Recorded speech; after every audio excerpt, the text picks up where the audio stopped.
नमस्कार. विचारांचा तारा न्यूज चॅनेलमध्ये तुम्हा सर्वांचे सहर्ष स्वागत. भोज येथील महालक्ष्मी क्रेडिट संवाद संस्थेस 29,39,000वर नफा. चेअरमन प्रशांत पाटील.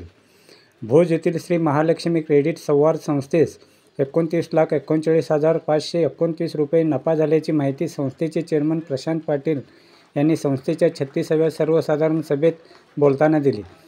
प्रारंभी संस्थापक तात्यासाहेब पाटील यांच्या हस्ते महंत महाराज देवाचे पूजन करून श्रीफळ वाढविण्यात आला. त्यानंतर स्वागत व प्रास्ताविक व्हाईस चेअरमन सूरज पाटील यांनी केले.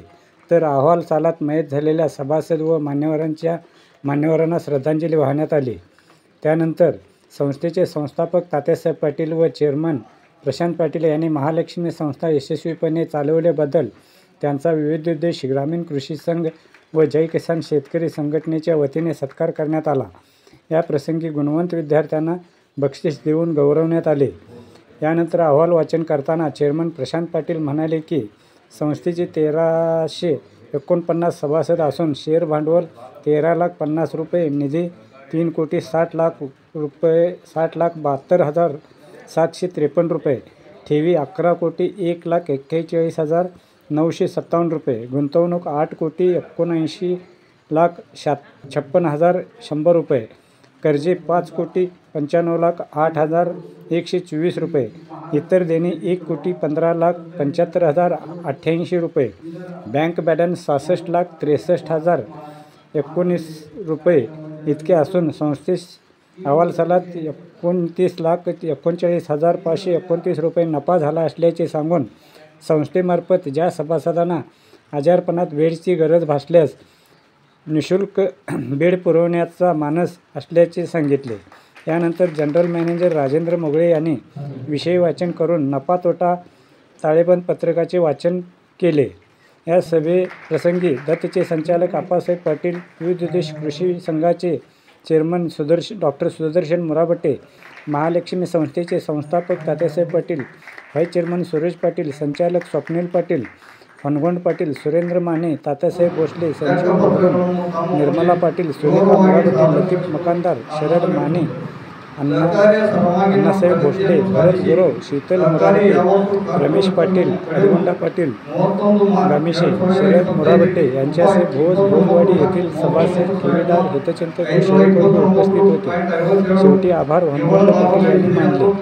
मित्रहो, विचारांचा तारा न्यूज चॅनलला सबस्क्राईब करून लाईक करून शेअर करावे अशी विनंती करतो आणि इथेच थांबतो. धन्यवाद. विचारांचा तारा न्यूजसाठी ರಂಗರಾವ್ ಬನ್ನೆ, ಬಾರವಾಡ. ನಮ್ಮ ಸರ್ಕಾರಿ ಮೆಲ್ಲೆಟ್ಟ ವಿಶ್ವಾಸದಿಂದ ನಮ್ಮ ಸರ್ಕಾರಿ ಲಾಭ ಗಳಿಕೆಯಲ್ಲಿ ಗಣನೀಯ ಪ್ರಗತಿ ಸಾಧಿಸಿ ಮುನ್ನಡೆಯಲಿ ಎಂದು ಹೇಳುವುದು ಹೆಮ್ಮೆ ಅನಿಸುತ್ತದೆ. ವರ್ಷದ ಆರಂಭದಲ್ಲಿ 1,341 ಜನರು ಸದಸ್ಯರಿದ್ದು ವರದಿ ಅವಧಿಯಲ್ಲಿ 10 ಜನರಿಗೆ ಸದಸ್ಯತ್ವ ನೀಡಲಾಗಿದ್ದು 7 ಜನರು ರಾಜೀನಾಮೆ ನೀಡಿದ್ದಾರೆ. ಹೀಗಾಗಿ ವರ್ಷದ ಕೊನೆಗೆ 1,349 ಜನರು ಸರ್ಕಾರಿ ಸದಸ್ಯರಿರುತ್ತಾರೆ. ವರ್ಷಾರಂಭದಲ್ಲಿ ಸರ್ಕಾರಿ ಷೇರು ಬಂಡವಾಳವು ರೂಪಾಯಿ 11,89,650 ಇದ್ದು ವರ್ಷಾಂತ್ಯಕ್ಕೆ ರೂಪಾಯಿ 11,98,250 ಷೇರು ಹಣ ಇರುತ್ತದೆ. ಇತರ ನಿಧಿಗಳು ಸರ್ಕಾರಿ ಕಾಯ್ದಿಟ್ಟ ನಿಧಿ ರೂಪಾಯಿ 80,767.51 ಇದ್ದು ಇತರ ನಿಧಿಗಳು ರೂಪಾಯಿ 7,87,990.54 ಇದ್ದು ಈಗ ಆರ್ಥಿಕ ವರ್ಷದ ಕೊನೆಯ ಸರ್ಕಾರಿ ಎಲ್ಲ ಪ್ರಕಾರದ ನಿಧಿಗಳು ಸೇರಿ ಒಟ್ಟು ರೂಪಾಯಿ 3,60,77,753.5 ಇರುತ್ತದೆ. ಈ ವರ್ಷದ ವಾರ್ಷಿಕ ವರದಿಯ ಅವಧಿಯಲ್ಲಿ ಸರ್ಕಾರಿ ಎಲ್ಲ ಪ್ರಕಾರದ ಠೇವುಗಳು ರೂಪಾಯಿ 11,41,957.88 ಇದ್ದು ವರದಿಯ ಸಾಲಿನಲ್ಲಿ ಒಟ್ಟು ಠೇವುಗಳು ರೂಪಾಯಿ 1,84,58,015.98 ಹೆಚ್ಚಳ ಆಗಿರುತ್ತದೆ. ಸರ್ಕಾರಿಯ ಸದಸ್ಯರು, ಠೇವುದಾರರು ಇನ್ನಷ್ಟು ಠೇವುಗಳನ್ನು ಸರ್ಕಾರಿಯಲ್ಲಿಟ್ಟು ಸರ್ಕಾರಿಯ ಪ್ರಗತಿಗೆ ಸಹಕಾರ ಆಗಬೇಕು ಎಂದು ವಿನಂತಿ.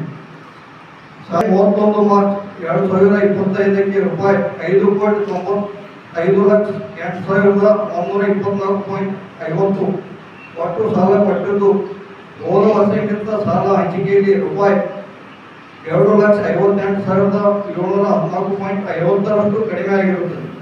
ಅದೇ ಪ್ರಕಾರ ಸಹಕಾರಿಯ ಸೃಷ್ಟಿ ಸಾಲದ ಪ್ರಮಾಣ ಹೆಚ್ಚುತ್ತಿದ್ದು ಸಹಕಾರಿಯ ಪ್ರಗತಿಗಳಿಗೆ ಮಾರಕವಾಗುತ್ತಿದೆ. ಆದ ಕಾರಣ ಸಹಕಾರಿಯ ಸಾಲಗಾರರು ಸಕಾಲಕ್ಕೆ ತಮ್ಮ ಸಾಲಗಳನ್ನು ಮತ್ತು ಬಡ್ಡಿಯನ್ನು ಮರುಪಾವತಿ ಮಾಡಿ ಸಹಕಾರಿ ಪ್ರಗತಿಗೆ ಸಹಕರಿಸಬೇಕಾಗಿ ವಿನಂತಿ. ಸಹಕಾರಿಯು ಹೆಚ್ಚುವರಿ ಹಣವನ್ನು ವಿವಿಧ ಸಂಘ ಸಂಸ್ಥೆಗಳಲ್ಲಿ, ಸಹಕಾರಿ ಬ್ಯಾಂಕುಗಳಲ್ಲಿ, ಶೆಡ್ಯೂಲ್ಡ್ ಬ್ಯಾಂಕ್ಗಳಲ್ಲಿ ಹಾಗೂ ಸಕ್ಕರೆ ಕಾರ್ಖಾನೆಗಳಲ್ಲಿ ನೋಂದಾಯಿಸಲಾಗಿದೆ. ಆರ್ಥಿಕ ವರ್ಷದ ಕೊನೆಯಲ್ಲಿ ಒಟ್ಟು ರೂಪಾಯಿ 8,89,56,100 ನೋಂದಾಯಿಸಲಾಗಿದೆ. ಇನ್ನು ಲಾಭ ಸಹಕಾರಿಯು 31 ಮಾರ್ಚ್ 2025ಕ್ಕೆ ರೂಪಾಯಿ 29,39,529.57 ಲಾಭ ಗಳಿಸಿದೆ.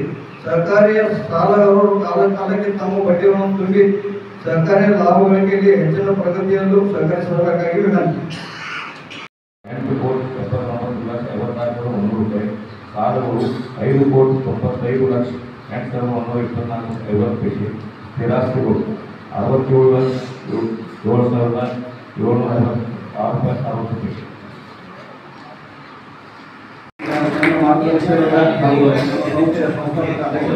ಕಾರ್ಯಕ್ರಮ